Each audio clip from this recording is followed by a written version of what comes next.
The previous tenant of my new flat left a survival guide, part 5. Hi, welcome to my channel. Today, we're continuing the Unsolved horror series from our /NoSleep that we started. This is the 5th part of the series. If you haven't watched the first 4 parts, you must watch them before watching this one.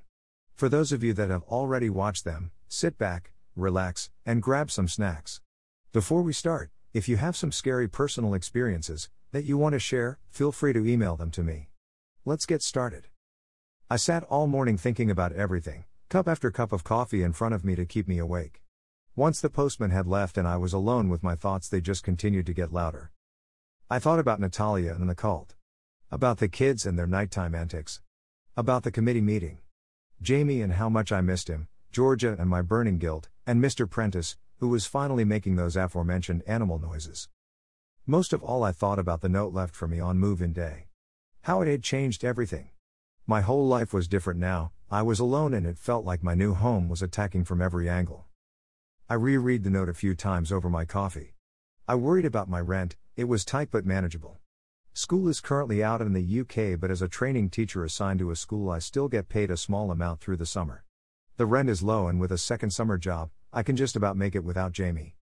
It sounds strange. But it felt nice to worry about something normal for a minute, even if I should have been worrying about my survival and the many entities currently trying to kill me. I didn't get to stew for too long, I had to get ready for the committee meeting. After the events of the night before and my growing mistrust of Prudence, I needed to get the neighbors on my side if I was going to achieve anything like my goals of eradicating the imposter/cultist neighbors.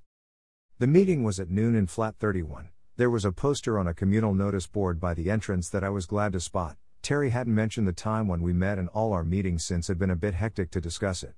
The poster promised tea and cakes and my stomach rumbled at the thought. I hadn't eaten properly in days. At 11:55 I left the flat and wandered out into the corridor. I'd never seen so many neighbors. Mr. Prentice, however, was still making that awful noise, and I watched in disbelief as every single person in the corridor walked past his door as if it was silent. I did my usual deliberation on whether to take the stairs or lift, but yet again the stairs won. I still couldn't bear being where Jamie died, and all these extra flights were keeping me fit. Flat 31 belonged to an older lady named Molly Thompson and her husband Eric. She had a blue rinsed head of curls attached to her head and had gone to the effort to make a homemade Battenberg cake. Other neighbors had bought along with baked goods as well. It reminded me of a school fair. The flat itself was decorated for the 70s, with plenty of china cat ornaments littered around. I sat down on a dusty plastic garden chair, one of many that Molly seemed to have acquired and laid out for the residents pouring in. I hadn't seen community spirit like this in my life. I smiled as I saw Terry, Eddie and Ellie wander in. It was nice to see some familiar faces. I had noticed people looking at me, wondering who I was. It probably wasn't often they got new neighbors. Eddie came running up to me, swung his arms around me, and sat down in the rickety garden chair next to mine. It was so sweet. Terry smiled at me and took a seat on the other side of mine. Ellie sat next to her brother. The brown puppy dog eyes were back. No claws. I'm glad you came. Terry said to me, loud enough to hear the voices of the other neighbors. I want you to see the good side of the block. We don't bite really. She laughed nervously as she realized the irony of her statement. Terry, I need help. We need to stop those people from coming back again and from terrorizing people. The block can't go on like this. I wanted to make the purpose of my attendance clear to her. It was time for things to change. But if you don't let them in, then they don't bother you. I've spoken to the kids, they know not to do it again, that those people are dangerous. She paused for a moment and sighed. Although them running away didn't help, the kids think they're indestructible now. They've been telling me all morning that they're going to kill the bad guys. She looked so resigned. But it was true, they did run away from the twins. Maybe there was something in that. I knew they could die, I just had to work out how. But as the thought crossed my mind and I looked at Eddie and Ellie, I couldn't imagine taking the risk. I could have flat out gone back and asked Prudence. But to be honest, I didn't want anything to do with her. She gave me such a bad feeling. I was doubting everything she told me. It doesn't matter if you can keep them away. We can't all live in fear. Yours aren't the only kids in this building. I knew this from surveying the room. But I bet not all the kids here are as special as yours. What if another family burns to death because their kids were hyper one night? I could see this struck a chord with Terry. She looked at me with glassy eyes as if on the verge of tears. You're right, Molly's the chairwoman and she can be a little strict, but you can bring it up under any other business. She spoke with a lump in her throat. Here you go, by the way. She handed me a piece of printed paper. Any other business felt a bit lackluster, but it would do. As long as it got discussed. I turned my attention to the piece of paper. It was the agenda for the meeting. For something written so formally, it appeared farcical. It seemed other flats and floors had different but equally strange issues to mine. There were only 6 items on the agenda for the meeting, with Ayab as the 7th. They were as follows. 1. Welcome and introductions with apologies for absence. 2. Replacing the flickering lights on floor 11 seems to incite vicious behavior from the pets and elderly of that floor. 3. Serving a formal residence letter of concern to the man who doesn't move from the bottom of the stairwell on floor 5. 4. Finances, budgets for general maintenance and the annual barbecue. 5. The stairs with no grip leading up to floor 14 at the very top and the health and safety hazards this presents. 6. Soundproofing of Mr. Prentice's flat, number 48. I was comforted to know that I wasn't alone in dealing with all these strange occurrences. I was also chilled to the core to know for certain that it was the entire building that was more than a bit odd. What struck me as odd is that when I thought about it, I had seen that man on floor 5 when going down the stairs. But I'd never noticed that it had been every time, or that he had never moved, until this moment. The meeting began with a loud and dissatisfying clink. By this point the 70s themed flat was packed. Garden chairs had all ran out and people were standing. Molly Thompson stood up from her floral patterned armchair and bashed a teaspoon against the outside of her cup. She reminded me of a very strict, disciplinarian school teacher I had worked with during my university placement. She commanded quietly in the room. I think we should get started, everyone. She shrilled, her voice growing louder with every word until the crowd came to a silent hum. Right, firstly, we are not going to skip the introductions today. Apologies have been given by Joe and Steph of Flat 2 and yet again by Mr. Prentice. We have a new face in the room, as I'm sure many of you have noticed. She gestured to me and looked in my direction but didn't make any eye contact. She was just talking about me as I sat in the room. Eventually, she addressed me directly. Stand up, dear, introduce yourself. We're pleased to have you here. I was deeply uncomfortable. I could feel some sort of panic coming on. I never liked standing in crowds very much. But I stood up anyway. Hi. My name is Kat. I live in flat number 42. I moved in with my boyfriend Jamie, but he was killed in the lift by the weird rat creatures you people have living here. The people that claim to live in the burned out flats won't leave me alone, and one, in particular, seems to want me dead. Oh, and that window cleaner outside my flat makes me want to scoop my own eyes out with a spoon every time he knocks on the door. Nice to meet you all. The crowd had gasped a little. I sat down. Instantly mortified, I don't know what happened, the normality and structure of the meeting overwhelmed me. There's something about a sense of order and normality amongst the chaos. It does something to your brain, and for me, for the first time in this whole journey, it sent me into a meltdown. I sobbed as I hit the chair, both in pure mental exhaustion and disappointment that I had blown my chance at building any sort of army against Natalia. Terry rubbed my shoulder. Molly broke the awkward silence that had blanketed the room. Nice to meet you, Catherine. I understand life in this building can be a little overwhelming. We did ask the previous occupant to let us intervene when you moved in, but she was insistent. In hindsight, we may need to review our policies on new tenants. I am so very sorry for the loss of your partner. The lift is a most unfortunate situation. She had been in positions of power in her life for certain. She responded professionally but coldly. There was no feeling in her condolences. She came off like a corrupt politician digging themselves out of a hole. She did decide to skip the introductions after my outburst. I also hate it when I'm called Catherine. My parents named me Katie and I shorten it to Kat. Her presuming it was Catherine added to her school teacher demeanor. She carried on with the proceedings pretty swiftly, and interesting characters present at the meeting started to emerge. My favorite was a large middle-aged Caribbean woman named Precious St. Fleur, who would not accept Molly's claims that there was not enough in the budget to replace the lighting on floor 11. She got up and lifted her shirt to reveal a large deep bite mark across her stomach caused by her dog after a long episode of the lights flickering. When that didn't change Molly's answer, she lifted her trouser leg to reveal a smaller, but still noteworthy bite mark on her leg, from her elderly mother who lives with her. Molly didn't budge. It took what felt like an eternity to get to any other business. If I weren't so focused on my goal, I would have enjoyed hearing about the quirks of the other floors, maybe tried to engage a little, but I just couldn't concentrate. When the chairwoman asked if anyone had any other business, she scanned the room.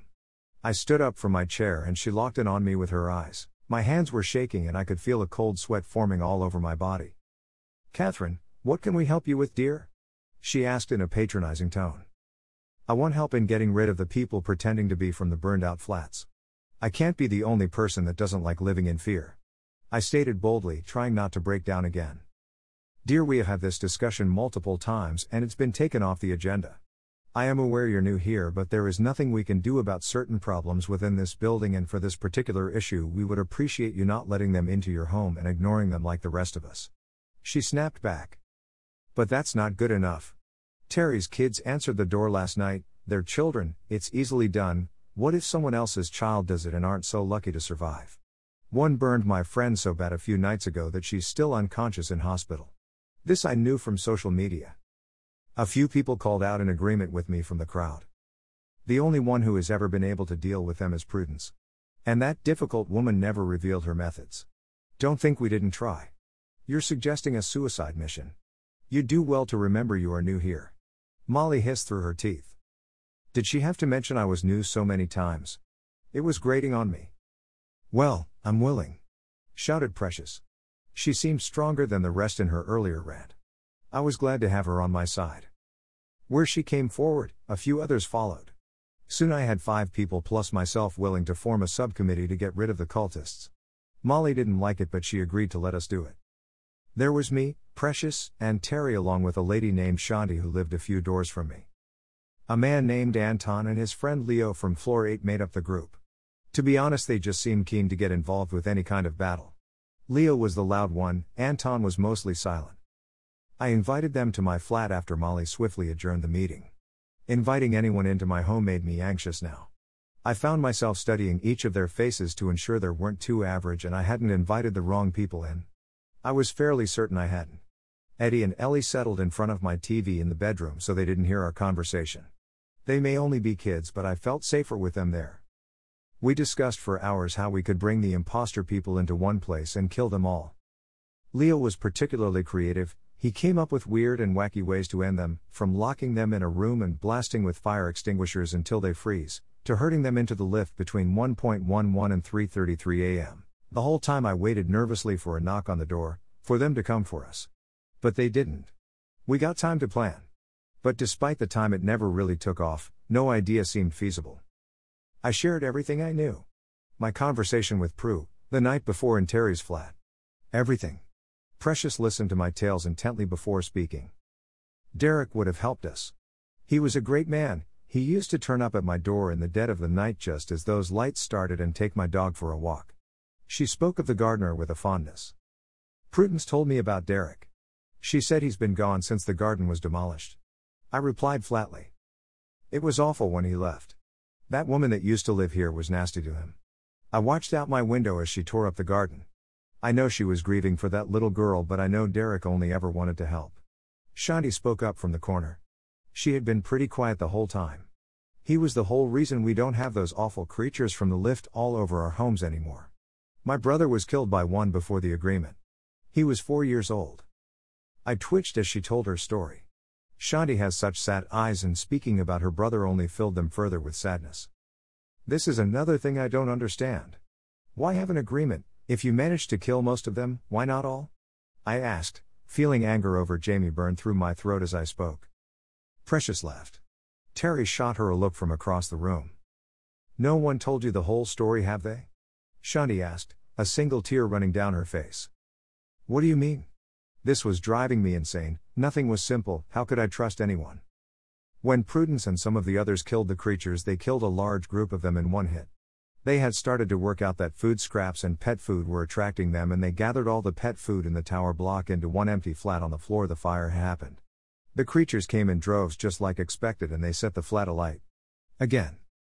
The flat was burned to ash on top of pre-existing ash. Nothing could survive that. Shanti was interrupted after this by Leo. And then 3 giant rat motherfuckers rose from the ashes, triple as smart and strong, and fucked shit up. He said, a look of excitement on his face. Shanti rolled her eyes and continued. So all Prudence did was cause a quite bigger problem. She didn't kill them, all she did was help them evolve. There were only 3 of them, but they learned to sneak attack. More people died than during the original infestation. They were more intelligent but not in the way it comes across when the agreements were spoken about. We couldn't speak to or reason with them. Terry was looking at the floor. Only Derek was able to do that. He spoke to them as he spoke to the garden. He made it safe for everyone again. I wasn't there. I was too young, but there we were told he didn't even have to use words. They understood just a series of movements and eye contact. Derek explained the rule with the lift. He told us it was a gesture of goodwill. The creatures needed a home and seemed attracted to the building, and we would let them live there and stop killing their kind if they would stop killing ours. But to show them some respect, we would allow them a small time frame where unleash their instinctual nature. But only if someone came to them. There are only 2 left now. Prudence killed the other during what happened with her granddaughter. But that only made them 2 stronger. Like they absorbed the third. I tried to take in all the information I was receiving, but I couldn't. It was too much. Derek isn't coming back. It's been years, this is pointless. Terry finally erupted. Precious laughed again. How do you know? You speak to dear old Prue all the time, know something we don't? Precious spoke sarcastically, but I think she meant what she said. It was becoming clear that Prudence Hemmings wasn't too popular in this building. I don't speak to her all the time. We just keep in contact, she was always nice to me. Terry tried weakly to defend herself. That's because you're naive and a pushover. She used you because no one else would give her the time of day. Precious was about to launch into a full rant on Terry. I was glad Eddie and Ellie were in the other room and couldn't hear. I wondered if she'd seen them at night. I decided to stop the rant. This was becoming counterproductive, and we were getting nowhere with our plans. I interjected and told them all I needed them to leave so that I could sleep. Partly true, although I knew I couldn't sleep. I had other things to do. They all filed out of my flat. Terry and the kids were the last to leave. She hugged me as she left and told me to get a proper night's rest, telling me she was always there for a cuppa and a chat. It was sweet. I felt sorry for Terry. The kids hugged me too as they left. I know she spoke to Prue, but I was certain that it was entirely innocent. I sat in the empty flat disheartened that my assembling of an army had turned into a bickering shit show with no real suggestions on how to kill the imposter neighbors. I felt alone. I couldn't trust Prue or Ian or pretty much anything I thought I knew. Maybe Prue didn't even kill those neighbors. They only told me half-truths about the creatures after all. I was left alone with my thoughts again. And after a few hours, a good one finally struck me, but I needed supplies. I left the building and went to the nearest shop to gather the items I needed. For what I needed in the time of night, I had to travel to a 24-hour supermarket. It took half-hour each way on the bus. But I stayed focused. My bags were heavy and awkward on the way back to the block, but if it paid off, this was going to be worth it. I trudged up the stairs. It took me 2 trips and 24 flights of stairs instead of 14 to get everything in my flat and organize myself. It only took 16 and a large gym bag that was much easier to carry on the way back down, thankfully. I passed the man on floor 5 twice. Now I'd noticed him, he made my skin crawl a little. I walked through the downstairs corridor, diverting away from the main entrance and passing all the ground floor flats to the door at the back of the building. The door at the back led to a small concrete area with a grass strip along the side and a bench decorated with a memorial plaque. These were the block's outside space. As is typical in the city, the whole bench was covered in graffiti. The memorial was unreadable. I got to work. I dug the strip of grass, turning the soil with my new equipment. I had never been green-fingered, and to be honest, the shrubs I had bought had been so heavy I had grown to resent them a little. I worked for an hour and a half. I was sweating and night had come. It was pitch black and I was using my phone torch to see. I had almost given up until I got up from my crouching position to stretch my knees. I reached my arms out, put down my shovel, and took a seat on the bench. I hadn't seen him arrive, but the man was already sat there. He wore a flat cap and a jacket, despite it being the middle of summer and a beautiful night. He just smiled warmly at the shrubs for a moment without a word. Eventually, he spoke. "I've missed this place. Name's Derek. What do you think about this story? Are you excited about the 6th part of this series? What do you think will happen next? Let us know in the comments down below. If you liked the video, subscribe to the channel to see the next part of this series. Hit the notification bell to make sure you never miss an upload.